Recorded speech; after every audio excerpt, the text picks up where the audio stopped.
দর্শক আমরা এখন আছি নিউ মার্কেটে সেই ভাইরাল মুড়িওয়ালার কাছে। ভাই অত্যন্ত সুন্দর এবং সুস্বাদু ভাবে মুড়ি বানায়। এই সেই ঝাল ব্রেকআপ ব্রেকআপ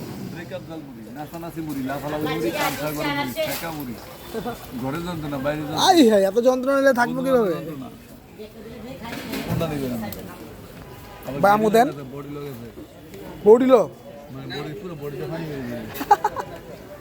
বৃষ্টি থেকে ভিতরে নিয়ে রাখছেন মুড়ি না? মামা দোকান নিছে কবে নিলেন? কি রিসার্চ এমন আইনে দেখে আগে আমরা বুঝতে হাতে মাশাল্লাহ আপনাদের দোয়ায় মামার একটি এখন রেস্টুরেন্ট আছে দেখুন পিছনে, ওই যে মামার নাম আছে মোহাম্মদ রুবেল। সবাই আমার জন্য দোয়া করবেন, ভালো থাকবেন। বোলা ফাস্ট এন্ড ফুড